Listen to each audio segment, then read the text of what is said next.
Honorables invités, mesdames et messieurs, chers participants en ligne, je vais vous demander la permission pour qu'on puisse procéder à un tour de table afin de pouvoir identifier tous les participants à la présente table ronde. Si vous permettez, monsieur le secrétaire permanent du programme sectoriel de transport, nous allons faire un tour de table pour nous permettre de se connaître. Donc, je ne sais pas, il y a un micro. La régie, est-ce qu'il y a un micro baladeur? Non, j'ai un micro ici. On va faire. Voilà, bon, il y a des micros qui arrivent. Si monsieur le secrétaire permanent nous permet, on va commencer le tour de table. Voilà, c'est ça.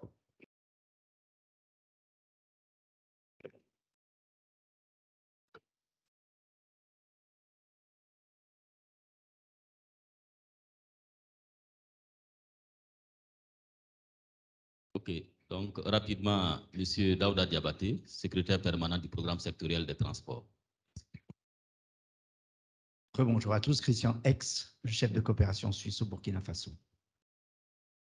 Bonjour, Adam Diouf, directrice pays, Helvetas Burkina Faso. Bonjour à tous, Jonas Lamidieu avec le PNUD. Martin Banda, PNUD Burkina Faso.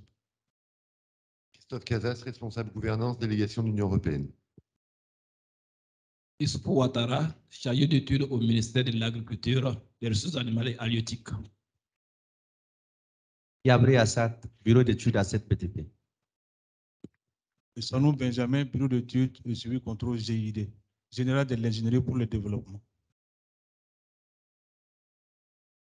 Je suis Palm Bay, représentant le ministère de l'économie, des finances et de la prospective. Madame Chombiano Aïcha, chargée de programme à la coopération suisse. Soma Seydou, Helvetas. Madame Ilboudo Hélène, de la Direction générale des collectivités territoriales. Francine Sanuidi, Enabel. Zongolana Raymond, Helvetas. Madame Badini Yvette, laboratoire citoyenneté. Kabore Arma Joseph, issu du laboratoire citoyenneté. Barou David, du Centre d'appui à la gestion des collectivités territoriales, CAGECT. Je suis Taouda Guiro, je suis le directeur des affaires juridiques de l'Agence nationale d'appui au développement des collectivités territoriales, Fonds permanent pour le développement des collectivités territoriales. Et bonjour, Sylvain Damoiseau, de l'Agence française de développement, AFD. Bonjour, je suis Modibo Idlaogo, je suis coordinateur des domaines emploi jeunesse revenu au niveau de Helvetas Burkina. Merci. Ouedraogo René, représentant le directeur général des pistes rurales. Denis Eda, représentant SNV Burkina. Bonjour, je suis Tou Ismaël, représentant le secrétaire général du ministère de l'Environnement. Bonjour, Lambert Zongo, chef de département transformation de l'économie au niveau du SPPNDS. Zongo Maurice Mokhtar, personne ressources. Et Ndifima Jean-Claude Loiry, personne ressources. Marc Combéré, expert chargé de présenter le thème 1 sur la gouvernance des infrastructures. Ouedraogo Barthélemy, expert chargé de présenter la communication portant sur approche IMO, institutionnalisation, opportunités et défis. Ella Diamego Salam, expert chargé de la communication portant sur l'approche IMO, surtout en cette période d'insécurité. Merci.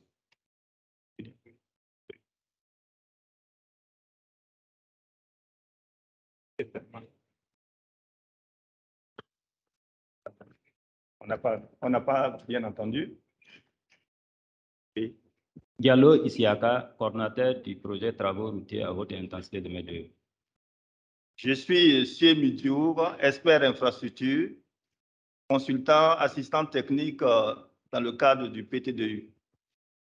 Alors, moi, c'est Étienne Zoundi. Je suis le directeur pays adjoint des Hermitas et par ailleurs en charge du secteur infrastructure à haute intensité de main-d'œuvre de l'organisation.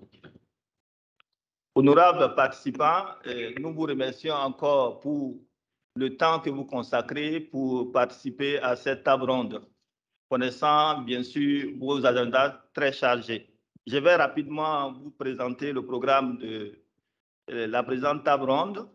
Tout à l'heure, nous aurons deux communications. Une communication présentée par M. Étienne Zondi et l'autre présentée par M. Isiaka Diallo. À l'issue de ces deux communications, nous aurons des échanges sur les thèmes qui ont été présentés. Ensuite, nous aurons une pause café. Après la pause café, nous allons passer au développement des thématiques par les experts IMO, par trois experts IMO, qui sont M. Marc Combéré, M. Salam Yameogo et M. Barthélémy Ouedraogo. Et c'est à l'issue de ces thématiques-là que nous allons encore procéder à des échanges et terminer par la synthèse aux environs de 14h30. Donc, voici un peu développé le programme de la journée. Cela dit, je pense qu'on va passer directement à la première communication. Voilà, on a déjà accusé un petit retard. Donc, Monsieur Étienne Zondi, directeur pays adjoint de Helvetas Burkina, vous avez la parole. Merci beaucoup, Monsieur Midiour, modérateur. C'est un plaisir pour moi de présenter ici ce matin les expériences de Helvetas en matière donc de projets à haute intensité de main-d'œuvre. Il s'agit pour nous vraiment de présenter les expériences de Helvetas dans la mesure où nous avons des experts thématiques qui vont rentrer en profondeur en fonction donc des thèmes qui ont été définis pour certains. Alors, est-ce qu'on peut... Voilà. Alors, le plan est structuré selon donc, ces différents points, dans la mesure où nous organisons en collaboration avec le PTR IMO, notre partenaire étatique. Nous allons introduire en bref ce qu'est Helvetas en tant qu'organisation, et avant de parler donc de nos projets infrastructures IMO, vous montrer quelques réalisations et les impacts socio-économiques, mais aussi mettre l'accent sur les impacts écologiques en lien avec les changements climatiques actuellement. Enfin, nous allons montrer comment nous avons enclenché un processus de capitalisation qui nous a donné, en tout cas, cette sens de réunir une documentation importante qui nous permet d'aller à l'échelle. Aller à l'échelle, ça suppose pour nous de continuer à soutenir l'État pour ces passages à l'échelle, mais de proposer aussi un produit que nous pensons que ça va aider aussi bien à la dissémination au niveau national qu'au niveau de la sous-région, dans la mesure où nous sommes aussi présents en Afrique de l'Ouest, au Niger, au Bénin et au Mali. Alors, parlant de Helvetas, beaucoup d'entre vous connaissent donc cette organisation. Au Burkina, nous sommes présents depuis le démarrage du programme Piste rurale à l'Est, PREST. Le chef de délégation de la coopération suisse l'a rappelé. En termes de chiffre d'affaires, c'est 7,8 millions de francs suisses en 2021. Nous avons actuellement 8 projets qui sont mis en œuvre à travers le pays avec une cinquantaine de collaborateurs. Donc, ça vous donne un ordre de grandeur sur comment notre organisation est implantée au Burkina, mais ce n'est pas l'objectif, raison pour laquelle je ne vais pas m'atteler de façon prendre du temps sur cet aspect. Alors, nous intervenons dans 3 domaines principalement. Il y a le domaine emploi, jeunesse et revenus, notamment dans l'ouest du pays, hein, le Haut-Bassin, les Cascades, mais aussi dans d'autres régions comme la région du centre-ouest, la région du nord. Nous avons 4 projets et nous avons développé effectivement des initiatives et des approches qui nous permettent effectivement de mettre plus facilement les projets en créant des emplois, mais en nous basant sur une approche très phare qu'on appelle approche projet de vie, que je vais revenir en tout cas à la fin de mon intervention. Et il y a le projet eau assainissement. Nous étions depuis lors dans la région de l'Est, beaucoup plus dans la région de l'Est, mais aujourd'hui, nous sommes dans 4 régions du Burkina, donc dans le domaine eau, hygiène, assainissement et prenant en compte la question de nutrition. Ce qui nous réunit ici ce matin, c'est les projets en lien, nos expériences en lien avec le domaine infrastructure à haute intensité de main-d'œuvre. Là, vraiment, c'est, je dirais, la carte de visite de Helvetas au Burkina. Bien entendu, nous travaillons à développer l'ensemble des domaines, mais dans ces domaines précis, nous avons beaucoup capitalisé et que je vais me permettre de vous présenter ici ce matin. Dans ce domaine-là, il y a ce que j'appelle des objets de travail, des sous-domaines d'activité, en commençant par le sous-domaine dans lequel nous excellons le plus, où nous avons beaucoup d'expérience à montrer. Donc, il y a le volet piste rurale. Réaliser des routes à travers la méthode haute intensité de main-d'œuvre dans un milieu rural, mais aussi en milieu périurbain, ainsi que les ouvrages d'assainissement dans certaines villes que nous pouvons réaliser. Il y a les infrastructures, ce que j'appelle les infrastructures hydrauliques et agricoles, les infrastructures d'appui à la production agro-silvopastorale, en termes d'exemple, les bas-fonds, les périmètres maraîchers, les boulis, etc., que nous réalisons et que d'ailleurs nous avons eu en tout cas une expérience très réussie dans ce sous-domaine-là avec un partenaire de taille qui est la Banque mondiale. Alors, et en dernier point, il y a la question de la gouvernance des infrastructures. La gouvernance des infrastructures est pensée de façon transversale dans toutes nos interventions. Comment on fait en sorte que toutes les parties prenantes, comment on fait en sorte que les bénéficiaires, les populations, les communautés, mais aussi l'État lui-même, ses services techniques déconcentrés, mais les collectivités territoriales, tous soient impliqués à des niveaux donnés et s'approprient le processus. Donc, cette question est abordée de façon transversale dans nos interventions, mais aussi pourrait être donnée comme offre, parce qu'il est arrivé à des moments où des partenaires nous approchent, mais vous avez développé ça, c'est très bien, nous avons déjà réalisé des infrastructures, mais nous souhaitons que vous nous accompagniez à mettre en place les mécanismes qui permettent effectivement une appropriation réelle et qui permettent aux infrastructures de jouer leur rôle socio-économique dans ces localités-là. Et tout cela s'est fait suivant une démarche de partenariat. Nous avons évolué dans notre façon de travailler sur le plan géographique, parce que depuis on a commencé dans la région de l'Est, nous sommes dans plusieurs autres régions, mais aussi sur des mutations au niveau donc, de la façon de faire. Donc, nous faisions avant nous-mêmes avec nos ingénieurs. Aujourd'hui, nous accompagnons les acteurs, les collectivités, l'État à assurer la maîtrise d'ouvrage. Et la question du genre et de l'équité est prise en compte de façon systématique dans nos interventions et a même fait l'objet de capitalisation. Qu'est-ce que l'approche IMO pour nous? Il y a des principes généraux. Dans tous les cas, je pense que les experts thématiques vont revenir en profondeur sur ces questions, mais pour nous, il s'agit de valoriser effectivement les ressources locales. Quand on parle de ressources locales, on parle des matériaux locaux qui doivent être utilisés pour la construction des infrastructures, mais aussi on parle des hommes et des femmes qui doivent travailler. Nous sommes dans un pays, comme dans bien d'autres pays, où on a une main-d'œuvre qui existe, où on a un taux de chômage qui est très important. L'approche haute intensité de main-d'œuvre va se servir donc de cela pour offrir une réponse efficace.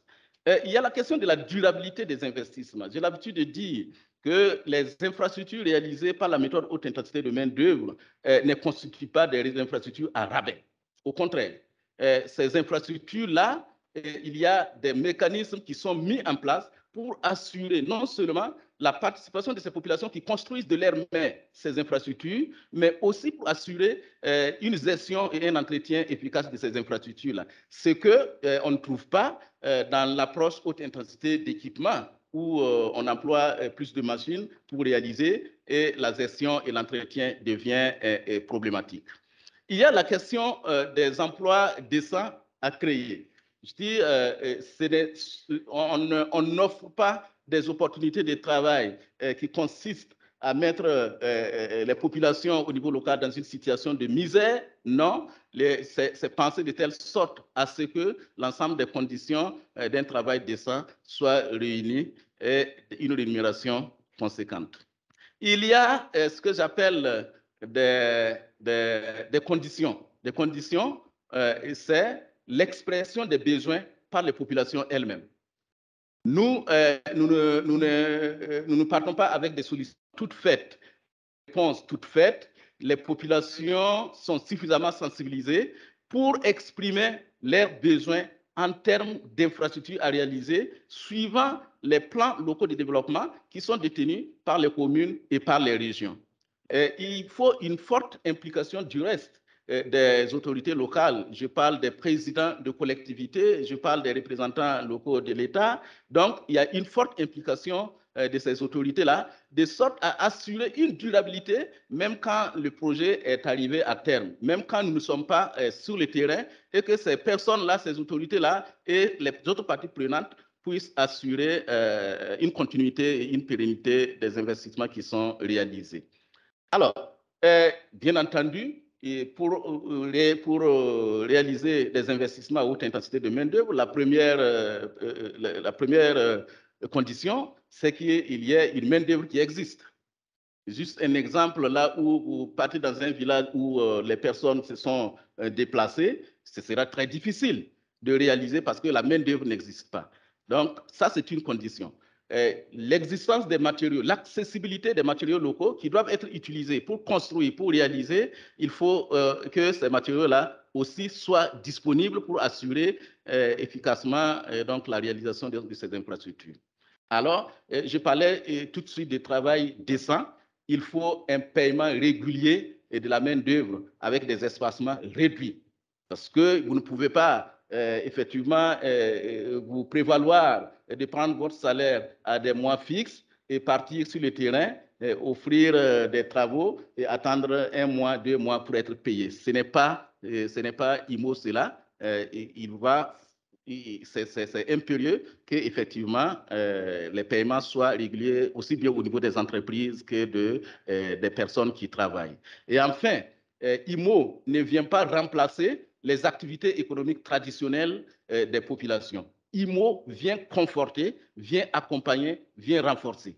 Voilà pourquoi, en milieu rural, par exemple, vous n'allez pas aller pendant la saison des pluies et dire aux gens de laisser leurs activités agricoles pour venir travailler. Ce n'est pas décent. Donc, tenant compte de ça, il y a une période favorable pour ces activités, les autres périodes de l'année réservées aux activités soft d'accompagnement et de cadrage pour l'exécution des activités. En bref, l'expérience de Helvetas, je résume ça en 3, ce qu'ils appellent le 19-15-10, 19 ans d'existence avec cette approche qui nous a permis effectivement de construire, de tester et de capitaliser. Au cours de ces 19 années, il y a quand même 15 projets qui ont été déroulés, dont le plus grand, naturellement, c'est le programme Peace Rural accompagné par la coopération suisse jusqu'en 2016-2017, et avec une continuité avec les programmes d'appui à la décentralisation et à la participation citoyenne. Donc, nous avons parcouru 10 régions sur les 13 du pays pour implémenter, pour renforcer les capacités donc, des acteurs par rapport à cela. Et cette page-là vous donne de voir les partenaires qui se sont intéressés effectivement durant ces années à l'approche développée et effectivement dans quelle région nous sommes situés en fonction des thématiques pistes rurales, ouvrages hydrauliques, ainsi que les ouvrages d'assainissement. Même dans la ville de Ouagadougou, vous verrez que en situation difficile, et je pense que le communicateur en charge des questions de IMO comme réponse dans un contexte de crise reviendra sur ça. Ouagadougou, nous avons eu cette expérience qui nous a permis d'offrir des cadres décents de vie aux populations à travers donc, les ouvrages d'assainissement, les caniveaux primaires et secondaires qui ont été réalisés. Quelques réalisations que je souhaite vous montrer. Un ouvrage en construction, ce qu'on appelle un retenu d'eau, on appelle couramment ici un bouli, certainement ailleurs c'est différemment appelé. Voilà, donc en construction, voilà, dans la région du Nord, voilà, et qui doit offrir des opportunités aux populations pasteurs, voilà, qui doivent en tout cas bénéficier de ces infrastructures-là, notamment pour l'abreuvage des animaux autres. Ça, c'est un exemple d'infrastructure, le périmètre maraîcher, qui permettent aux femmes, effectivement, de réaliser des activités génératrices de revenus. Et ce sont les femmes elles-mêmes qui ont été mobilisées pour réaliser ce type d'infrastructure-là. L'infrastructure que vous venez de voir, c'est un caniveau, voilà, justement, à Yarma, ici, dans la ville de Ouagadougou, pour permettre, effectivement, d'offrir un espace de vie assez décent aux populations sinistrées lors des inondations de 2009. Voilà un exemple de piste rurale, ça c'est courant dans les localités. Je vais vous montrer en quoi ces pistes rurales, justement, constituent une réponse efficace tout en préservant l'environnement dans nos zones d'intervention. Voilà, donc ça, je pense qu'il y a une personne ressource qui est dans la salle, ex-maire de la ville de Koudougou, il connaît cette piste-là qui relie Koudougou à, je pense, 3 autres villages de la commune de Koudougou, et c'est réalisé par les femmes, par les hommes qui habitent ces villages-là. Alors, en termes d'impact, ce que je dis souvent, ce n'est pas l'infrastructure qui importe. Le programme d'appui à la décentralisation et à la participation citoyenne, ce n'est pas un programme d'infrastructure, mais ça doit ça doit toucher plusieurs dimensions de la vie socio-économique des populations, tout en renforçant l'exercice de la maîtrise d'ouvrage par les collectivités et leurs partenaires. Donc, en termes d'impact sur la création d'emplois, ça c'est clair, on sait que IMO, c'est pour offrir de l'emploi, mais il y a d'autres éléments comme la création de l'expertise locale, la formation au niveau triptyque, État, collectivité, secteur privé, communauté à la base, pour que ces 3 entités-là puissent maîtriser tous les processus et puissent avoir donc des initiatives après donc la réalisation d'un projet. Il y a l'accès aux services socio-économiques de base et aussi la question de sécurité alimentaire. Donc, il y a des activités qui permettent effectivement ou de désenclaver les zones de production ou effectivement de réaliser des infrastructures directement en lien avec la sécurité alimentaire. Alors, donc, je parlais tantôt des impacts sur l'environnement. Ça se fait comment? Toutes les études qui sont réalisées préalablement à la réalisation donc, des infrastructures prennent en compte l'aspect environnemental. Donc, cet aspect est déjà pensé au moment de l'écriture, au moment de la conception des ouvrages. Donc, comment faire en sorte que les ouvrages qui sont réalisés répondent, protègent l'environnement, mais aussi offrir des opportunités d'exploitation agricole aux populations. Donc, voilà des types d'infrastructures qui permettent de retenir l'eau, voilà, et permettent des activités agricoles en saison sèche, mais aussi en saison pluvieuse. Là également, vous voyez, je vais vous montrer tout à l'heure des acteurs qui témoignent. Voilà, une piste, par exemple, qui protège ou qui contourne tout ce qui peut constituer un potentiel au niveau de l'environnement et qui, en tout cas, des ouvrages aussi qui donnent à voir comment ce sont des ouvrages respectueux de notre système écologique. Voilà. Et moi, je ne vais pas certainement monopoliser la parole en fonction donc des impacts qui ont été obtenus. Moi, je veux bien vous faire écouter certains acteurs qui ont bénéficié des appuis et qui donnent les lectures donc, des impacts en termes d'appropriation institutionnelle et communautaire, mais aussi en termes d'impact socio-économique des pistes. Donc, je vous invite donc à suivre cela.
Alors, vous voyez, là, ce sont des acteurs qui témoignent en 3 minutes une expérience construite, une expérience appropriée et qui ne parlent pas de la coopération suisse, qui ne parlent pas de Helvetas ou du partenaire financier. Les acteurs parlent de ce qu'ils savent faire. Et c'est ça qui est important à nos yeux en termes d'appropriation des processus qui sont engagés. Au-delà donc de l'infrastructure et des nombreux acquis de l'approche IMO. Alors maintenant, il y a tous ces acquis construits depuis plus d'une quinzaine d'années, une vingtaine d'années. Qu'est-ce qu'on en fait? Qu'est-ce qu'on en fait? Et là, ça c'est ce qui est fondamental aujourd'hui. Comment on fait pour passer à l'échelle? Comment on fait pour une appropriation beaucoup plus grande des connaissances que nous avons acquises. C'est pour cela, justement, nous avons engagé un processus de capitalisation.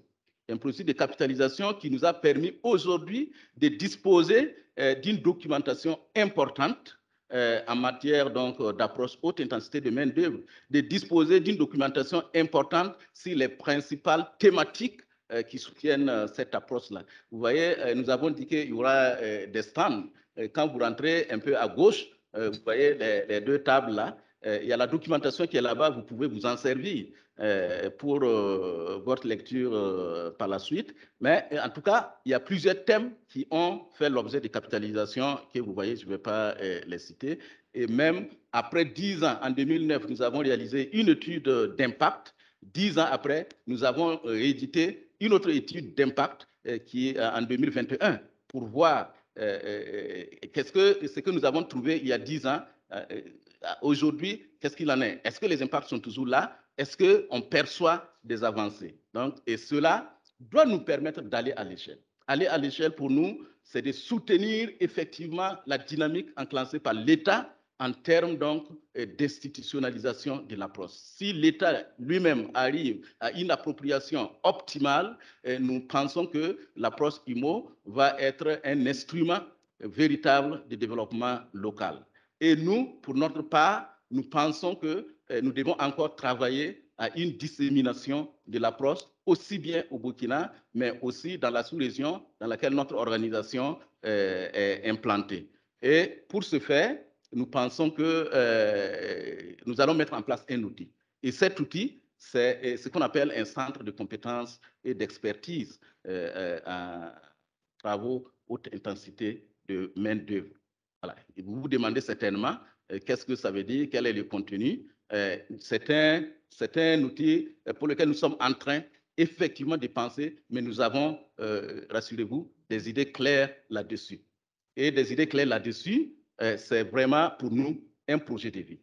Un projet de vie parce que c'est une expérience d'une vingtaine d'années, un projet de vie parce que ce centre a été pensé depuis pratiquement maintenant une dizaine d'années. Je fais un clin d'œil à quelqu'un qui est dans la salle, hein, le directeur de la coopération suisse, qui a eu lui-même à soutenir la réflexion pour la réalisation de ce centre-là il y a bien longtemps, et que j'imagine, il s'est dit, mais les gens réveillent les projets anciens. Oui, nous réveillons les projets anciens, et je compare cela à un œuf. Regardez comment l'œuf se comporte.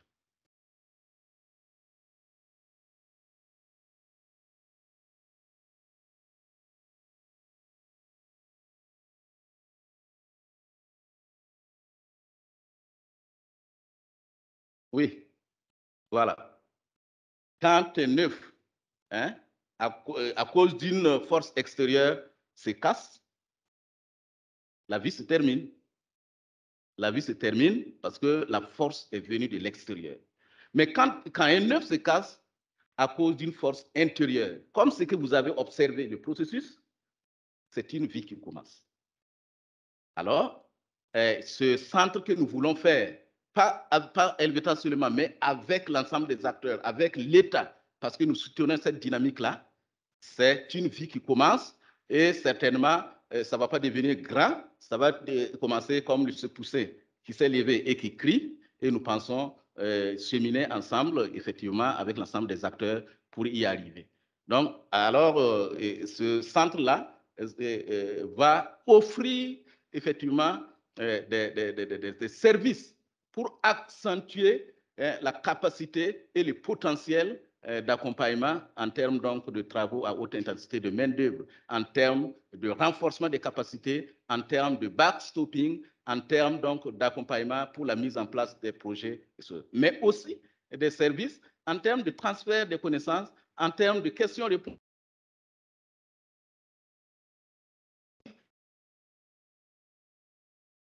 posées par vous et par d'autres personnes et par des personnes qui sont intéressées par la méthode IMO. Donc, voilà un peu rappelé succinctement, très difficile de synthétiser une expérience d'une vingtaine d'années avec pas mal de partenaires qui sont motivés en une vingtaine de minutes. Monsieur le modérateur, j'espère ne pas être trop en déphasage avec le temps qui m'a été donné. Je vous remercie pour votre attention.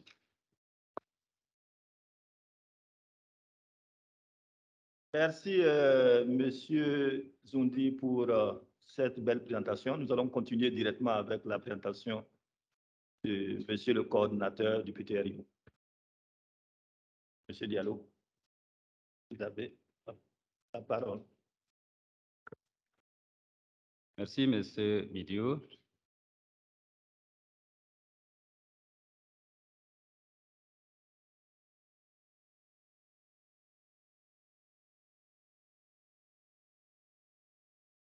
J'ai l'honneur de vous présenter le PTR IMO, ses acquis et les grands axes de la stratégie nationale des travaux à haute intensité de main-d'œuvre. Mon intervention va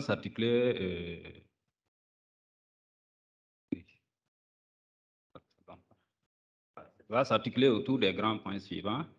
D'abord, je ferai un bref historique des projets IMO exécutés au Burkina.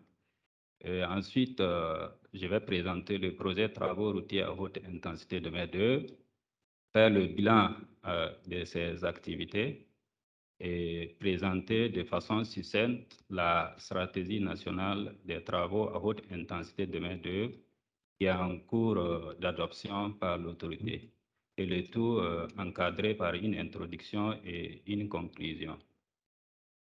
En introduction, disons que depuis les années 80, le gouvernement burkinabé a utilisé l'approche IMO pour améliorer l'accès des populations aux infrastructures socio-économiques de base et créer de l'emploi décent afin de lutter contre le chômage et le sous-emploi des jeunes et des femmes. Donc, dans ce cadre, plusieurs projets et programmes ont été exécutés avec le concours des partenaires techniques et financiers. Parmi ces projets exécutés, nous avons le projet travaux routiers à haute intensité de main-d'œuvre, dont le rôle principal est de mettre la politique du gouvernement en matière de travaux IMO. C'est à travers cette structure que nous avons, avec l'appui des partenaires, tels que la coopération suisse, élaboré une stratégie nationale des travaux à haute intensité de main-d'œuvre 2022 et 2026, assorti d'un plan d'action opérationnel 2022-2024. La présente communication va d'une part se focaliser sur la présentation du PTR IMO et d'autre part donner un aperçu des grandes lignes de la stratégie nationale des travaux à haute intensité de main-d'œuvre. Avant de rentrer dans la présentation du projet travaux haute intensité de main-d'œuvre, faisons un bref historique des projets IMO exécutés au Burkina Faso. Disons que le Burkina Faso a une expérience de plus de 30 ans en matière d'exécution des travaux à haute intensité de main-d'œuvre. Donc, de façon non exhaustive, nous avons le programme spécial de travaux publics à haute intensité de main-d'œuvre qui a été pratiquement le premier projet à être exécuté, le projet pilote de construction d'infrastructures urbaines de Kaya, le programme de travaux d'intérêt public pour l'emploi, le projet d'amélioration des conditions de vie urbaines, le programme de développement des villes moyennes, le fonds d'investissement des collectivités décentralisées, les programmes pistes rurales de l'Est. Tous ces projets et programmes exécutés ont permis de créer un maximum d'emplois. La rémunération a toujours été supérieure au SMIC. Les femmes ont représenté autour de 35% des effectifs des travailleurs. Ces projets et programmes ont également permis l'accès des populations aux infrastructures socio-économiques et globalement améliorer les conditions de vie de nos populations. Que dire du projet travaux routiers à haute intensité de main-d'œuvre? C'est une structure du ministère des Infrastructures qui a été créée en 2011 pour mettre en œuvre la politique du gouvernement en matière de travaux IMO, comme ce que je venais de le dire en introduction. Ses principales missions sont la promotion de la technologie IMO dans le cadre de l'exécution des travaux et de leur entretien, dans la vulgarisation de la politique d'appropriation de la technologie en matière d'infrastructure par les collectivités locales et les populations bénéficiaires. Et enfin, le développement de l'offre d'emploi et de la redistribution de revenus. Avant de faire pour faire le bilan des activités mises en œuvre par le projet de travaux routiers à haute intensité de main d'œuvre, je vais d'abord m'attarder sur l'axe 3 des mesures sociales du gouvernement, c'est-à-dire les travaux IMO que le gouvernement avait mis en œuvre après la crise de 2011 qui avait sécurisé le pays. Donc, c'était un certain nombre de mesures sociales que le gouvernement avait prises pour améliorer les conditions de vie des populations. Et c'est au niveau de l'axe 3 que le ministère des Infrastructures a été désigné comme chef de file pour créer de l'emploi et de permettre la redistribution des revenus au profit des populations. Le public cible, ce sont des jeunes et femmes de 16 à 35 ans, des communes urbaines et rurales, recrutés par tirage au sort au sein de ces mêmes communes. La proportion des femmes de l'effectif des travailleurs était d'au moins 30%. Cet histogramme nous montre l'évolution de la main-d'œuvre depuis le début de ces mesures sociales de 2013 à 2018, où on a suspendu l'activité à cause certainement de problèmes budgétaires. En 2013 et 2014, on voit clairement qu'il y a eu plus de 80 000 emplois qui ont été créés, parce que cela s'explique parce que l'activité couvrait toutes les 351 communes, c'est-à-dire les communes rurales et communes urbaines. Et par la suite, ça n'a concerné que les 49 communes urbaines du pays. Ce tableau nous récapitule la situation de ces mesures sociales de 2013 à 2018. Nous avons plus de 190 000 emplois créés avec plus de 25 milliards de francs CFA redistribués au profit des populations. Les autres activités mises en œuvre par le PTR IMO. Il s'agit des activités où le PTR IMO a été sollicité comme maître d'ouvrage délégué ou en termes d'agence d'exécution. Ce sont, par exemple, le programme spécial de création d'emplois au profit des jeunes et femmes non scolarisées et scolarisées, le programme d'insertion socio-professionnelle des jeunes, le projet emploi des jeunes et développement des compétences, le projet transport et de développement des infrastructures urbaines et les travaux d'entretien courant par la méthode IMO qui se fait de façon annuelle.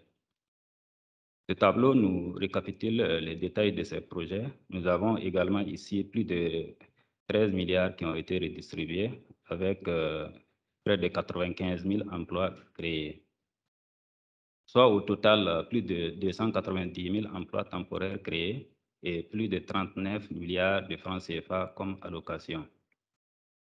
Voici quelques réalisations. Ça, ce sont à gauche, nous voyons un ouvrage qui a été créé dans la région du Centre-Ouest, dans le cadre du PTDI. Et ici aussi, à droite, nous voyons une piste qui a été réalisée dans le cadre du même projet dans la région du Centre-Est. Nous voyons également encore une piste qui a été réalisée dans la région du Centre-Ouest, dans le cadre du même projet. Et à droite également, un radier réalisé dans le même cadre. En milieu urbain, nous avons le curage de caniveaux dans le cadre des mesures sociales que vous voyez, le ramassage d'ordures et le nettoyage des services publics. À présent, parlons de la stratégie nationale des travaux à haute intensité de main-d'œuvre. Il faut dire qu'il y a eu un constat de l'insuffisance d'une coordination globale des interventions au niveau national, parce que presque tous les ministères, il y a des DIMO qui s'y exécutent. Donc, le gouvernement, à travers, avec l'appui de ses partenaires techniques et financiers, tels que la coopération suisse, a élaboré une stratégie nationale de travaux à haute intensité de main-d'œuvre pour en faire un outil de développement communautaire et d'approche participative dans la réalisation des infrastructures économiques. En termes d'objectif global et impact attendu, l'objectif global de la stratégie est de contribuer au développement d'infrastructures de qualité à moindre coût, en favorisant la création d'un maximum d'emplois décents pour la réduction du chômage et du sous-emploi des populations. L'impact attendu vise l'amélioration de l'accès des populations aux infrastructures par la mise en œuvre des TIMO. Comme vision à l'horizon 2026, les TIMO sont une référence en matière d'aménagement d'infrastructures durables, résilientes et de création d'emplois décents pour l'amélioration des conditions de vie des Burkinabés. Les principaux effets attendus par cette stratégie sont: d'abord, il faut qu'on arrive à intégrer l'approche IMO dans les politiques nationales et sectorielles de développement. Il faut qu'on arrive à accroître les investissements en IMO dans les collectivités territoriales, entretenir les infrastructures réalisées par l'approche IMO, prendre en compte le genre sensible et durable dans la mise en œuvre des projets IMO, accroître l'accès des personnes déplacées internes et des populations vulnérables aux emplois dans les TIMO, accroître l'accès des hommes et des femmes à un travail décent dans le secteur des TIMO et améliorer la protection sociale des travailleurs TIMO. Nous avons ici 4 axes qui découlent de l'analyse diagnostique qui a été faite du secteur des TIMO pour pallier aux différentes, en tout cas, difficultés que nous avions. Donc, l'axe stratégique nous permet et nous dit d'intégrer l'approche IMO au cœur des politiques nationales, sectorielles de développement et dans les programmes d'investissement public au Burkina.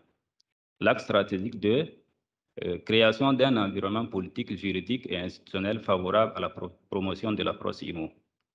L'axe stratégique 3, promotion du genre, de l'environnement et de la protection sociale dans la mise en œuvre des TIMO.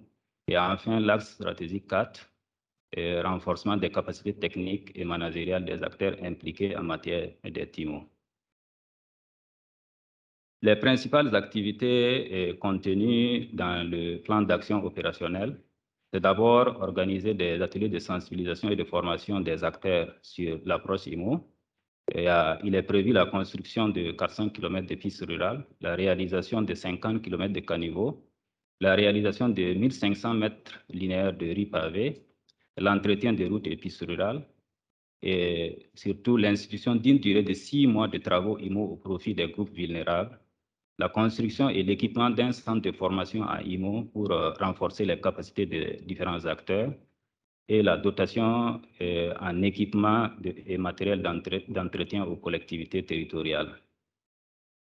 Nous avons ici les montants par axe stratégique. On voit l'axe stratégique qui coûte plus de 22 milliards, l'axe stratégique plus de 9 milliards, l'axe stratégique 3 plus de 600 millions, et enfin l'axe stratégique 4 qui est aussi plus de 4 milliards, soit un total global de plus de 36 milliards pour la mise en œuvre du plan d'action opérationnel 2022-2024.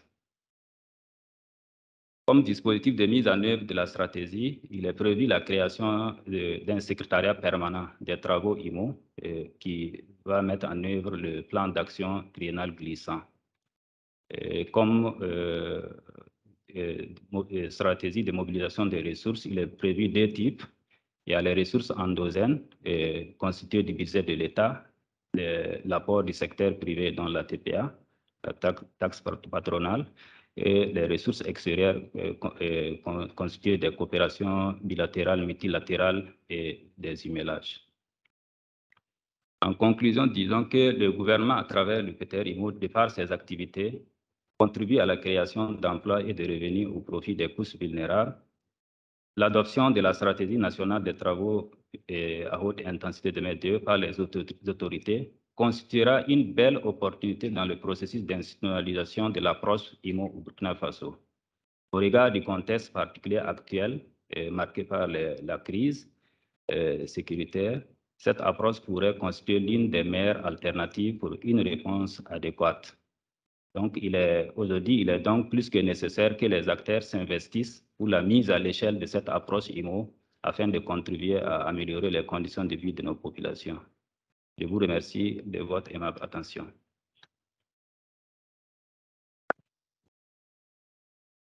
Voilà, merci bien, Monsieur Isiaka Diallo, pour votre présentation. Avant de continuer avec les échanges, comme vous le savez, nous sommes suivis en ligne. Donc, il est important que je fasse quelques précisions. C'est vrai que dans la salle, nous sommes tous avertis des questions de l'approche IMO. Mais certainement, il y a des personnes qui nous suivent en ligne qui ont besoin de savoir. Donc, je vais essayer de faire un résumé de ce qui a été dit en expliquant un peu l'approche IMO. L'approche IMO, c'est haute intensité de main-d'œuvre, comme ça a été déjà défini par les intervenants. Et le IMO intervient certainement au Burkina, dans toutes les régions. C'est bien de préciser parce que le IMO, comme M. Zoundi l'a dit, ce n'est pas seulement les pistes rurales. L'IMO, c'est aussi les infrastructures hydrauliques, c'est aussi les boulis, mais c'est aussi le bâtiment, c'est tout le génie civil compris. Parce que si vous allez, par exemple, dans les régions comme le sud-ouest, comme la boucle du Moun, vous allez voir des bâtiments qui sont érigés avec les matériaux locaux. Et tout ça, c'est les hautes intensités de main-d'œuvre. Et c'est d'ailleurs cela que nous voulons fédérer avec la stratégie nationale TIMO, qui va rassembler toutes ces réalisations qui vont prendre en compte la valorisation de nos ressources, les ressources humaines et les ressources matérielles aussi. D'accord, donc c'est bon de préciser que la haute intensité, c'est une approche de construction, c'est une approche de réalisation de travaux, mais en valorisant les matériaux locaux et la main-d'œuvre locale pour créer des emplois. Monsieur le coordinateur du PTR IMO l'a dit, c'est plus de 95 000 emplois créés en 2013 et 2018, si je ne m'abuse, et c'est quelque chose. Le IMO aussi, c'est l'assainissement. L'assainissement, c'est un milieu urbain et un milieu rural. J'ai eu la chance de participer au développement du PT2U et ces projets n'ont pas été cités ici. L'IMO, on a développé à l'instar de ce qui a été fait à Yagma, de l'assainissement dans 3 communes du Burkina, à savoir Tenkodogo, Tédougou et Manga. Donc, l'IMO, c'est aussi l'assainissement. L'IMO aussi, c'est l'intervention dans le HIEQ, dans les grands travaux. Aujourd'hui, vous pouvez voir dans les grands travaux de l'assainissement qui est fait avec des matériaux locaux, avec du granit concassé, pour réduire un peu l'utilisation des matériaux importés. Donc, cela dit, l'occasion nous est donnée de poursuivre avec des échanges. Donc, si la régie le permet, je vais donner la parole aux participants que vous êtes pour poser des questions aux 2 communicateurs qui viennent d'achever leur communication. Je ne sais pas comment on va procéder. On va relever d'abord les questions. Il y a aussi des contributions, surtout des amendements. Voilà, donc on va déjà relever les différentes personnes qui veulent participer. Et si déjà en ligne aussi, s'il y a des intervenants, nous demandons à la régie de nous faire part pour qu'on puisse les prendre en compte. Donc la liste est ouverte pour les premières contributions et voilà les premières contributions. Les vrais échanges vont venir après avec les thématiques que nous allons développer avec les experts IMO. Je ne sais pas si déjà on peut passer le micro. S'il y a des intervenants, on va les relever.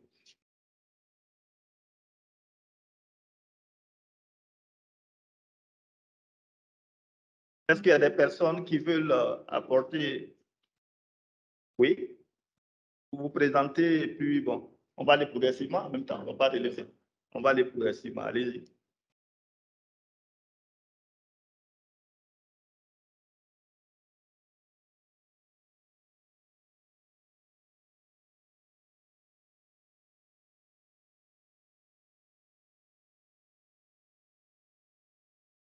Plutôt, je ne donne pas.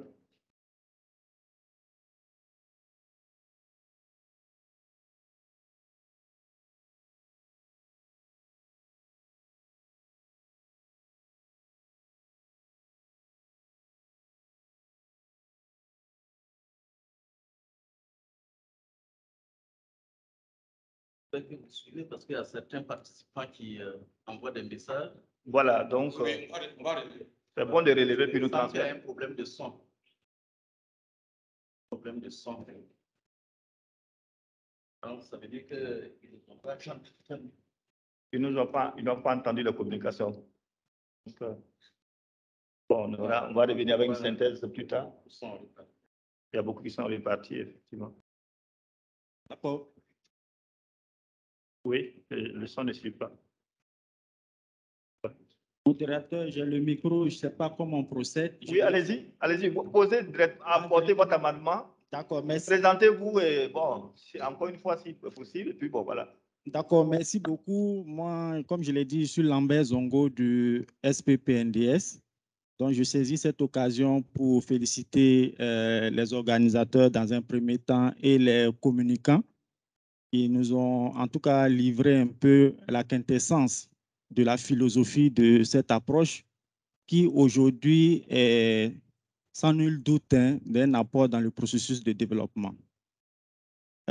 Comme contribution, dans un premier temps, j'aimerais souligner qu'au niveau du secrétariat permanent, dans la formulation de la politique nationale de développement qui est en cours, nos services ont approché, je pense, LVETAS pour pouvoir approfondir une approche d'intervention orientée vers l'implication participative des populations dans le processus de développement. Et il faut dire qu'à ce niveau, LVETAS nous a été d'un grand secours et d'une grande utilité, et cela a été réaffirmé dans la politique nationale de développement. C'est dit que quand M. Diallo mettait en évidence le défi que les politiques nationales devaient intégrer cette philosophie-là dans les politiques publiques, c'est déjà un acquis. En termes de questions, c'est juste, je me pose la question, quelles étaient, par exemple, de façon concrète, les difficultés rencontrées dans l'implémentation de cette approche? Quand je fais une triangulation de ces deux communications, il y a la difficulté de coordination qui transparaît, mais qui normalement devait être résolue à travers la stratégie nationale qui est en cours. Au-delà de ces difficultés, quelles sont les réalités de l'approche IMO qui vont nous permettre aussi d'identifier les ajustements possibles pour pouvoir être plus efficaces dans la mise en œuvre de cette approche-là? Merci. Merci bien, M. Zongo. On va répondre directement. Hein, voilà, on va répondre directement, je pense. Ou bien on va prendre toutes les questions. S'il y a d'autres préoccupations, on peut prendre et puis répondre. C'est mieux de prendre en même temps, voilà, puis répondre ensuite. Il faut rappeler que le son a été rétabli depuis le matin. Actuellement, ça va. Le son a été rétabli, c'est depuis le matin avant le début. Pour les présentations, tout s'est bien passé. Il y avait le son. Ah, il y avait le son pendant la présentation? Oui, oui. D'accord. D'accord. D'accord. Oui, on va continuer. Oui. Bonjour, Christophe Casas, Union européenne. Ma question, c'est comment vous faites en termes de modalités de mise en œuvre? Nous, on a déjà fait des approches directement avec les mairies de Ouagadougou, Bobo de Lasso, qui ont directement recruté du personnel pour faire des travaux, notamment sur l'adressage. Adressage, le marquage des rues, des portes, etc. Et j'aurais voulu savoir comment ça se passe finalement entre les personnes recrutées, les entreprises, la commune, le groupe, la DCT, les mécanismes, et effectivement le rôle du PTR IMO, comment tout ça se met en place et ça collabore ensemble. D'accord. Parce qu'il faut aussi que ce soit quelque chose de relativement simple à mettre en œuvre pour les partenaires techniques et financiers. Nous, en tout cas, on envisage l'approche IMO très clairement par rapport à l'approche territoriale du développement local sur deux axes, l'axe Ouaga-Kayadori, au travers d'un certain nombre de communes, et aussi sur le triangle des Bobo de Lasso, plus dans les secteurs de l'agriculture. Voilà, donc c'est un petit peu, ça m'intéresse en termes de réflexion. Merci. Merci. Merci, monsieur. Oui. Derrière.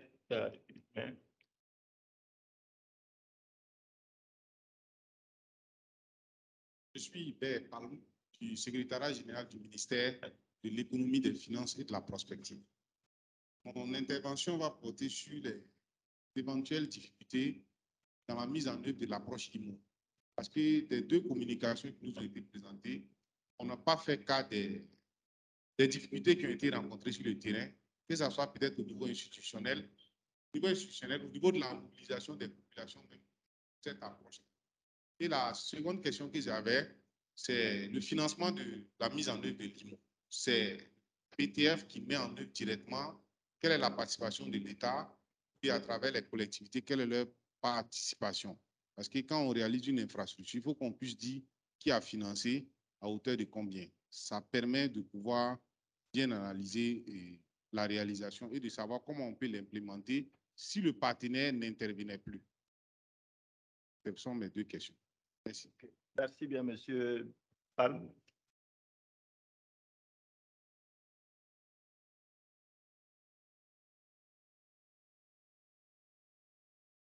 Ok, merci. Je suis Ismaël Tou du ministère de l'Environnement, chargé d'études au secrétariat général. Et j'ai vu que lors de la présentation, il a été clairement mentionné que la question environnementale est prise en compte. Je voudrais savoir, est-ce qu'il y a l'implication des services au niveau des concentrés pour la réalisation des pistes rurales, par exemple? C'est vrai que ça ne nécessite pas de gros engins, mais dans les situations où il y a lieu de couper des arbres, comment est-ce qu'on procède? Il faudrait avoir des éclaircissements par rapport à ça.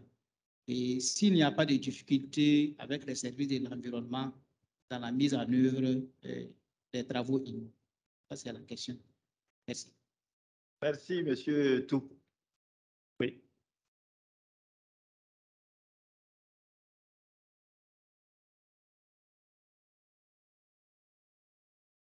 Oui. Est-ce qu'il y a d'autres interventions? Bon, s'il n'y a pas d'autres interventions immédiates, on va donner les réponses. D'accord, pour la première question. Voilà, de monsieur Norbert Zongo, SPPNDS. Il a contribué en disant qu'Elvetas avait été approché déjà pour l'élaboration du PNDS, voilà, pour préciser, pour répondre à la préoccupation de M. Issaka Diallo. Et la question que M. Zongo a proposée, quelles ont été les difficultés pendant la mise en œuvre des projets IMO?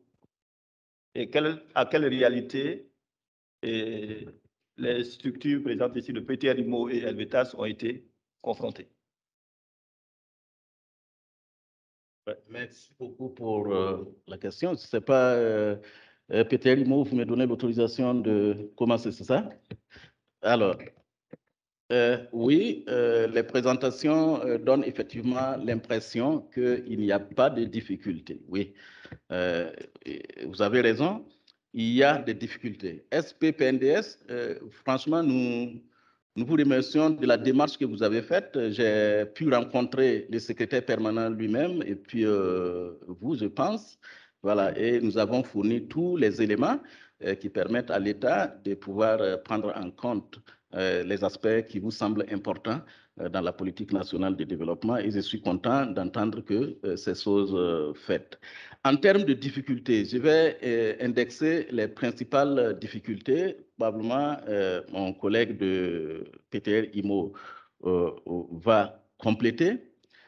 Sur le terrain, je commence d'abord sur le terrain, là où les travaux se déroulent. La principale difficulté de plus en plus, c'est l'accès aux matériaux locaux.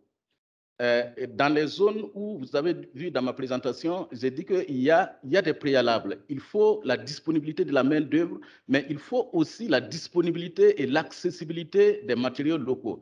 Voilà. Donc, si effectivement ça fait défaut, aujourd'hui, il y a une sorte de compétition pour le contrôle de ces matériaux locaux-là parce que naturellement, le pays est en chantier, et surtout quand vous intervenez en milieu urbain et en milieu semi-urbain. Ça, c'est une difficulté, mais que nous travaillons justement à résorber avec les responsables donc, des collectivités, les propriétaires terriens, et ainsi de suite, de par la mise en place donc, des mécanismes d'intermédiation sociale pour faciliter effectivement l'identification, mais l'aspect et l'accès à ces matériaux locaux-là. Alors, l'autre difficulté, beaucoup plus institutionnelle, c'est l'insuffisance des ressources au niveau des entités que nous accompagnons. Je parle principalement des collectivités territoriales. Quand vous êtes dans un processus de transfert des connaissances, de transfert des compétences techniques aux collectivités qui doivent désormais assurer l'exercice de la maîtrise d'ouvrage, et si les ressources ne suivent pas, ça pose problème. Voilà pourquoi ça ne me gêne peut-être pas puisque je suis avec les représentants de l'État, voilà, PST, voilà, et le transfert effectif des ressources aux collectivités territoriales. Vous savez que pour un certain nombre de compétences, ces compétences-là ont été transférées aux collectivités, aux communes et aux régions. Pour la question, par exemple, des pistes que vous avez suivies, c'est une compétence régionale. Les communes participent à l'entretien, ainsi de suite. Mais les collectivités n'ont pas de ressources. Donc, la plupart des interventions, vous voyez que ce sont les partenaires techniques et financiers qui développent ces projets et qui les mettent en œuvre. Donc, le plaidoyer, depuis fort longtemps, d'ailleurs, c'est que voilà, des offertes soient faites, pour que le transfert des ressources soit effectif, pour permettre aux collectivités, au-delà des projets qui sont mis en œuvre, de mettre en pratique les connaissances et les compétences acquises au travers donc nos interventions, au travers nos actions de renforcement des capacités. Une des difficultés aussi, troisième, je vais me limiter là, c'est la viabilité et la capacité des entreprises locales. IMO, c'est vrai, nous voulons créer une expertise qui reste dans les collectivités. Donc, nous travaillons à développer le secteur privé local, notamment les entreprises et les bureaux d'études. Si encadrés, nous adressons des formations pour les permettre d'assurer, mais ces entreprises n'ont pas, dans la plupart des cas, les ressources nécessaires qui les permettent de pouvoir se stabiliser et de pouvoir... Ça, c'est une difficulté qui dépend effectivement des transferts qui sont faits à partir donc des marchés gagnés dans le cadre des travaux. Mais l'encadrement ne se limite pas à l'offre de marché public. L'encadrement se poursuit avec donc, la gestion de l'entreprise, la gestion des finances et comment on élargit les réseaux de partenaires donc, de ces entreprises de sorte à leur permettre de pouvoir assurer une contribution efficace lorsque les collectivités ou l'État les fassent appel pour des travaux à haute intensité de main-d'œuvre. Alors, les modalités de mise en œuvre, parce que le rôle des parties prenantes, voilà, qu'est-ce que les autres font? Je pense que j'ai eu à dire que nous sommes dans une posture d'accompagnement des acteurs à s'assumer et à assurer, voilà, à s'approprier les processus et les contenus en matière donc de réalisation et d'entretien des travaux à haute intensité de main-d'œuvre. Donc, les véritables maîtres d'ouvrage, ce sont les communautés au travers donc les collectivités territoriales. Ça, c'est un. De deux, ce qui est important, et dans votre question, est comment s'assurer effectivement de la mobilisation et de l'intérêt des parties prenantes. Nous mettons ce qu'on appelle un mécanisme d'intermédiation sociale qui constitue une courroie de transmission entre les différents acteurs et les différentes parties prenantes du projet et des acteurs en présence sur le terrain pour la mise en œuvre donc, des activités. Donc ça permet non seulement de sensibiliser, de former, de prévenir les conflits, de les juguler si éventuellement il y a des conflits qui se posent.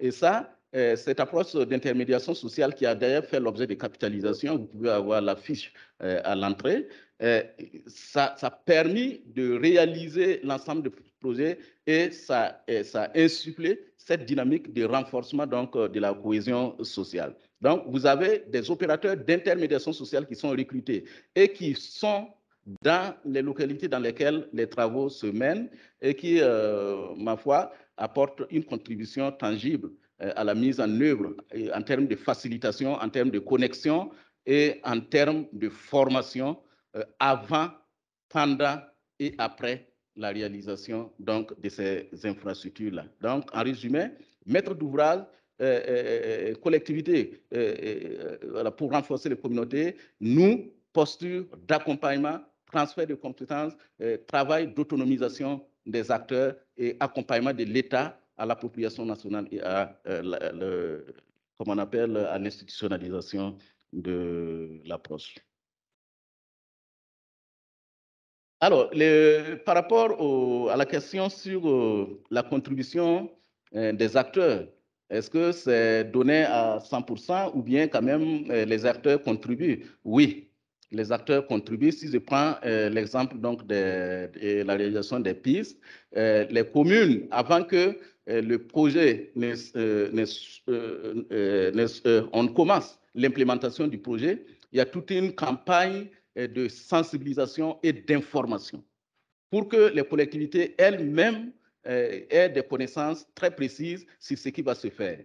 Et ces collectivités-là sont sensibilisées à une contribution à hauteur de 3% du coût de réalisation des travaux.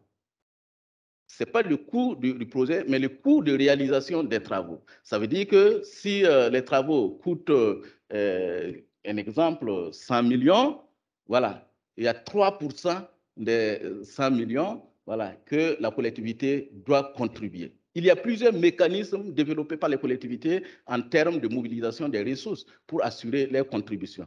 Mais je ne suis pas en train de dire que ces mécanismes-là fonctionnent à 100%. C'est toujours difficile, étant entendu que la plupart des investissements se font en milieu rural. Quand vous prenez une collectivité locale, une commune rurale, les fonds propres de la collectivité, généralement, ça ne dépasse pas une vingtaine de millions par an. Et ça pose un problème, mais c'est un travail en progression. Et nous avons, en tout cas dans la phase du programme DEPAC avec la coopération suisse, nous avons proposé voilà, des mécanismes qui permettent une mobilisation de ces ressources avant le démarrage de ces travaux, sans pénaliser aussi les communautés et les collectivités qui affichent clairement un besoin important en termes d'infrastructures. Alors, voilà, je ne sais pas si... Des services... Ah oui. Voilà.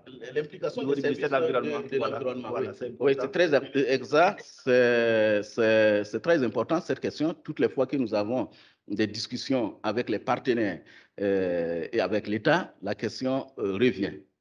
Et c'est aussi notre force actuellement d'impliquer l'ensemble des services censés être concernés par les travaux. Vous voyez, à cet atelier, nous avons invité le ministère en charge de l'environnement, qui maintenant c'est avec l'agriculture. Nous avons invité le ministère de l'économie qui détient la bourse. Nous avons invité un certain nombre de ministères. Au niveau décentralisé, au niveau déconcentré, c'est la même chose. Tout le processus de mise en œuvre du projet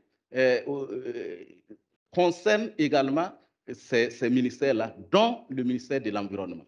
Le ministère de l'Environnement participe au processus de priorisation et de sélection des investissements à réaliser. Dès ce moment, pour s'assurer qu'il n'y a pas un investissement qui va porter atteinte au système, au potentiel écologique, au potentiel environnemental sur les terrains.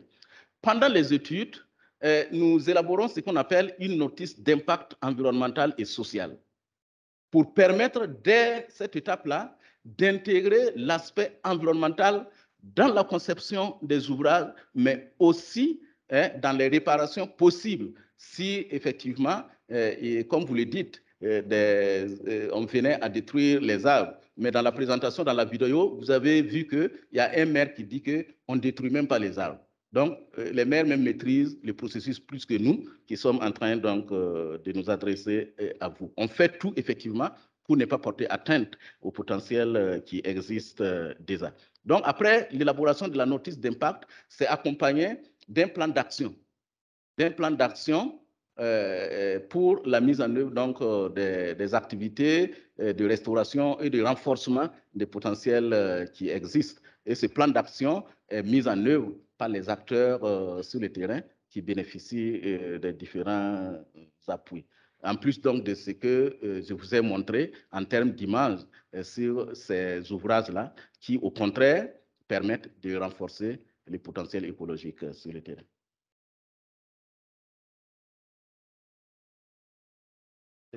Avant qu'on ne prenne ceux qui veulent intervenir en direct.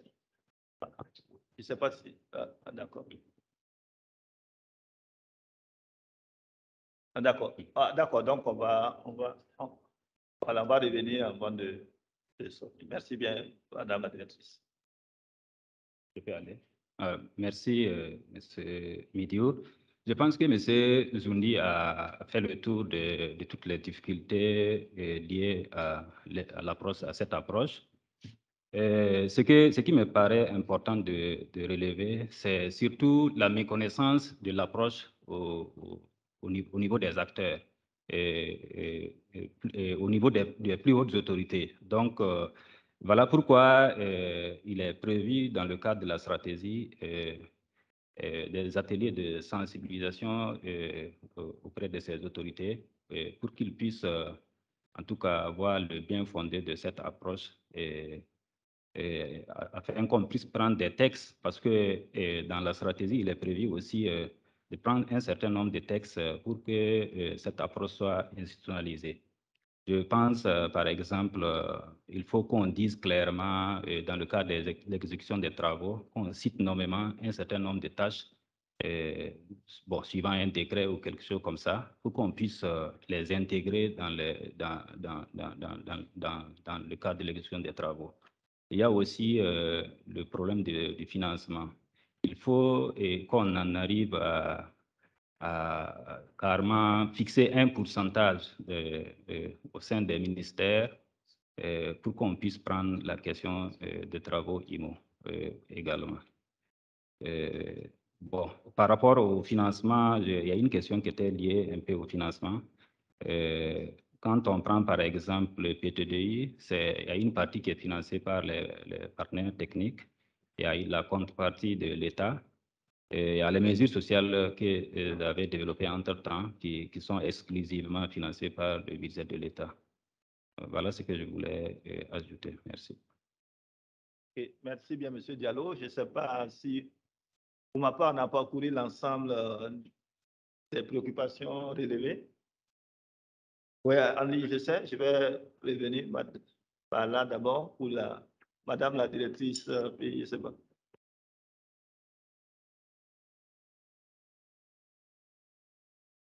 On peut leur donner d'abord la parole. D'accord, donc on va donner la parole. C'est bien sûr. Donc on va donner la parole à ceux qui sont en ligne. Il y a monsieur Bandon du BIT qui veut intervenir, c'est ça? Il est en ligne. Voilà, allez-y. Voilà. Affichez-le, monsieur Bandon du BIT. Merci. Merci beaucoup. Voilà, merci beaucoup et nous vous remercions de nous avoir conviés à cet échange, à cette table ronde. Et nous félicitons également les avancées du programme qui est en cours. Et nous voyons également là beaucoup d'évolutions et beaucoup d'éléments, je le dirais sincèrement, de satisfaction. La contribution que nous voulons tout simplement apporter aussi dans cette démarche qui est en pleine maturation aussi, et comme disait, je crois, M. Zongo tout à l'heure dans sa présentation, sur les perspectives qui sont tracées pour l'avenir, c'est peut-être de revenir également sur des désignations comme le travail décent, parce que c'est important, peut-être que nous ayons le même entendement dans la promotion de ces thématiques ou de ces appellations. Pour dire généralement que cela nous renvoie à la rémunération, effectivement, qui est déjà très bien faite, mais ce n'est pas seulement une question de rémunération. C'est une question aussi de la durabilité du travail, parce que le travail doit être durable, ne doit pas être forcément un travail temporaire. C'est une question également de l'amélioration de l'employabilité. Et cela passe, et je l'ai très bien apprécié personnellement, par la forte implication des femmes ici. Mais il y a également une forte dimension dans ce qu'on appelle le travail décent, de la protection sociale. Donc, les ouvriers qui ont leurs épis, donc leur équipement de protection individuelle, donc tout en travaillant, pas vraiment aspirer la poussière. Et c'est un élément également important parce que certaines études ont montré que lorsque ces facteurs sont oubliés, négligés, c'est que nous offrons du travail, mais nous laissons aussi des maladies dans nos communautés. Donc c'est important de se protéger les pieds et les mains, mais également le nez, pour ne pas aspirer lorsqu'on pioche, lorsqu'on essaie de niveler effectivement la terre sur la route avant peut-être les exercices de compaction. Il y a dans cette protection, c'est vrai que ça se déroule dans des dynamiques aussi au niveau communautaire et collectif. Il y a cet aspect d'assurance. Parce que lorsqu'il y a implication d'une entreprise qui devrait forcément faire ses travaux en employant du personnel, ce dit personnel mériterait également d'avoir une assurance. Et il y a l'aspect qui a été soulevé, et je pense qu'il y a également pris en compte celui du dialogue social, où les ouvriers, les travailleurs ont la possibilité de remonter leurs préoccupations. Et l'idée ici étant de créer un cadre qui permet tant aux entrepreneurs, aux maîtres d'ouvrage et à l'entreprise et aux travailleurs également de pouvoir discuter ensemble. Certainement, je vais suivre d'autres exposés beaucoup plus thématiques tout à l'heure et beaucoup plus pointus sur ce qui est en train de se mettre en œuvre pour ne pas tarir également, je dirais, de l'éloge sur la stratégie qui est en cours. Mais j'avais peut-être deux petites questions à ce stade. La première est en lien avec la qualité des infrastructures. Parce que ce soit au niveau communautaire, nous oublions, en tout cas nous le savons, il y a beaucoup d'experts autour de la table, la haute intensité de main-d'œuvre, c'est une alternative technologique. Comme c'est une alternative technologique, je crois que c'est M. Zongo qui l'a dit tout à l'heure aussi, c'est pas des travaux au rabais au niveau de la qualité. C'est-à-dire quand on veut vendre l'approche, on doit savoir qu'on peut faire simplement autrement. Autrement veut dire, merci, je vais mettre la caméra, je m'excuse. Autrement veut dire, bonjour, voilà, je pense que c'est visible. Voilà. Faire autrement veut dire aussi qu'on peut tant bien utiliser les ressources locales, les matériaux locaux, les personnes au niveau local, mais le local ici également, c'est le savoir-faire local, c'est-à-dire les entreprises locales, ce sont des associations et des groupements au niveau local qui ont déjà un certain nombre de, je vais dire, d'expériences à capitaliser. Mais cela ne doit en aucun moment véritablement altérer la qualité. Et c'est dans ce sens que sur cette question, je voudrais savoir si, tant au niveau des ouvrages que sur le corps de la chaussée, en ce qui concerne par exemple les travaux de route, ou bien des mares qu'on appelle ailleurs, ou des boulis, comme vous les appelez aussi au niveau du Burkina, est-ce qu'il y a des tests de laboratoire qui sont faits pour approuver effectivement de la stabilité et que ce soit géotechnique, géophysique, etc., qui sont là pour reconforter effectivement le côté qualité du travail. Et après, l'autre question, et la dernière, certainement je poserai d'autres, peut-être le temps que je passerai également avec l'ensemble du groupe, c'est en lien avec les leçons apprises sur la durabilité des ouvrages, parce que ça va toujours à ce niveau. Les expériences sur le terrain, au niveau de la plupart des pays sur lesquels nous intervenons aussi, beaucoup d'approches de développement ou d'appropriation des collectivités sur des ouvrages réalisés sont menées. Mais très souvent, le retour en expérience montre qu'on a encore beaucoup de travail à faire parce que certaines approches qu'on dit très souvent comprises ou maîtrisées laissent pas mal d'éléments. Ce que je voudrais savoir à votre niveau, parce que j'ai vu, et je vais terminer par là, c'est que vous avez mené des études d'impact, je pense ex post, et ces études-là, quelles sont les leçons aujourd'hui tirées en termes de stabilité, en termes de retour sur les infrastructures déjà réhabilitées ou entretenues, et qu'est-ce qui peut être partagé et capitalisé? Merci beaucoup pour l'instant que nous avons offert.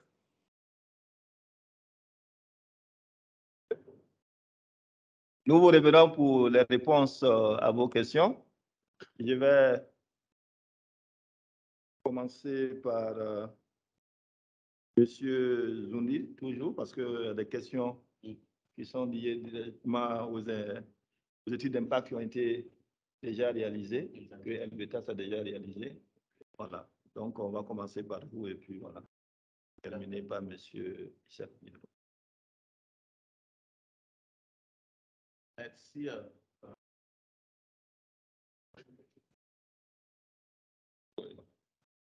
Voilà. Merci bien. Merci à M. Frédéric du BIT. Effectivement, on s'attendait à ce que le BIT revienne sur la question du travail décent. C'est pour cette raison d'ailleurs que nous avons souhaité votre participation. Nous, en 2017, nous avons eu effectivement l'honneur d'être approchés par le bureau sur place au Burkina dans le cadre d'une étude sur le travail décent. C'est ça aussi les mutations, les modifications et que nous intégrons progressivement dans notre façon de travailler. Effectivement, pour nous, c'est vrai, je n'ai pas été assez donné des détails, mais pour nous, il est clair que la question du travail décent va intégrer la question de rémunération, du temps de travail, la question de sécurité, la question du travail des enfants, et ainsi de suite, qui est pris en compte et qui est contenu d'ailleurs dans les dossiers d'appel d'offres à l'endroit des entreprises qui sont recrutées, des entreprises locales qui sont recrutées pour faire ce travail-là. Du reste, en termes d'assurance, les entreprises sont obligées de contracter une assurance de responsabilité civile par rapport donc à la mise en œuvre du travail au cas où effectivement un problème surviendrait au niveau donc de la main-d'œuvre locale. Oui, nous prenons cela en compte et nous sommes très contents que vous reveniez sur cette question. Alors, la question de la qualité des infrastructures, oui, nous avons dit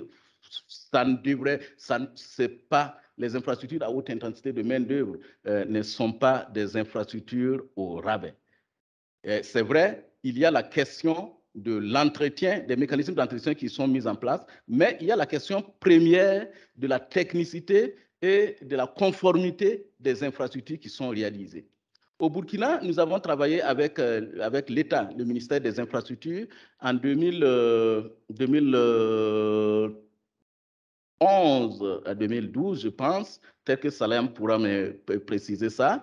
Nous avons adopté le référentiel technique en matière de construction et d'entretien voilà, pour ce qui concerne les pistes rurales IMO. C'est encadré, ce n'est pas possible d'aller faire ce que tu veux sur les terrains. Il y a donc des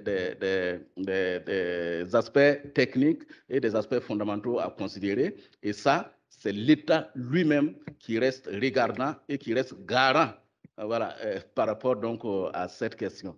D'ailleurs, je pense que la communication concernant la gouvernance des infrastructures, je disais qu'eux, ils vont venir en profondeur sur les thématiques et vont aborder cette question de gouvernance et de durabilité en lien avec les aspects techniques et les aspects soft la question des tests de laboratoire, oui, puisque même pour utiliser la latérite sur ça fait l'objet de tests pour garantir qu'effectivement qu'on n'est pas en train de déposer des matériaux dont la durabilité ou dont la qualité est déjà douteuse au départ.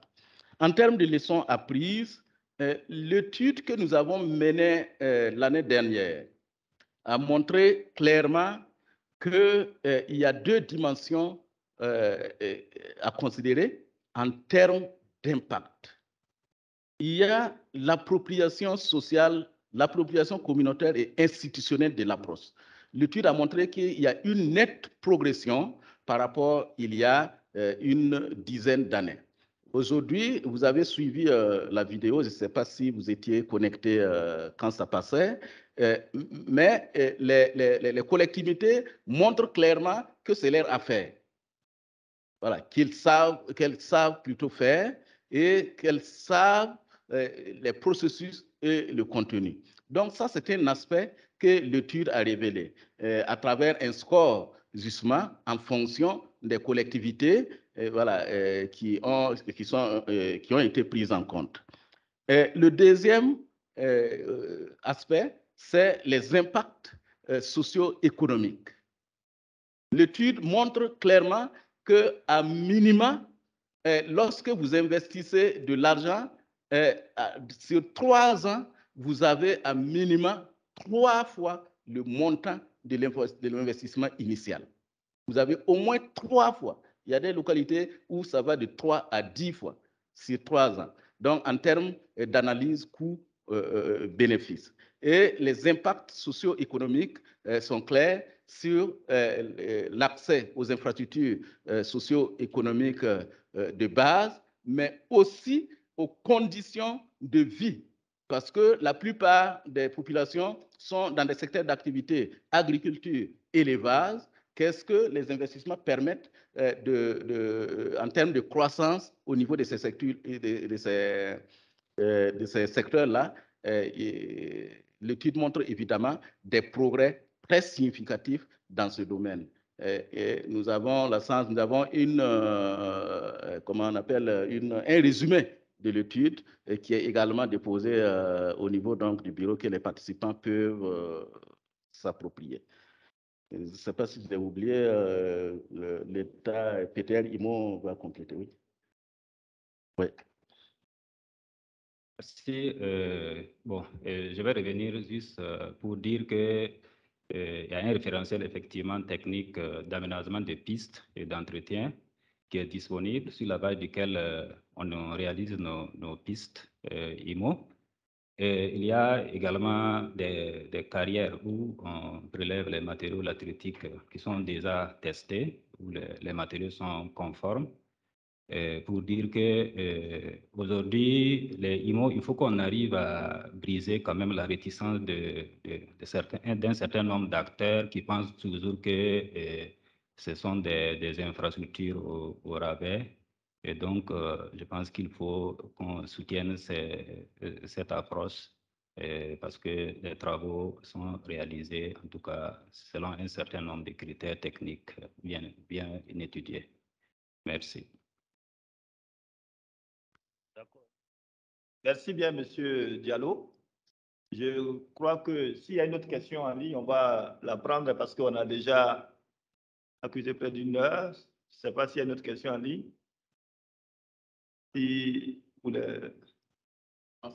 Voilà, s'il n'y a pas de questions en ligne, on va clore pour cette première partir pour revenir après la pause avec les experts IMO parce qu'il y a certaines préoccupations qui ont été posées qui vont être éclairées par les experts IMO qui vont intervenir tout à l'heure. Donc, pour ma part, je trouve que c'est mieux de suspendre.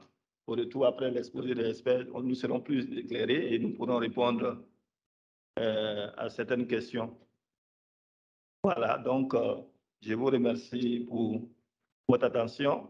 Pour ceux qui sont en ligne, nous allons faire une petite pause avant de revenir en salle, une pause de 15 à 20 minutes avant de revenir en salle. Merci.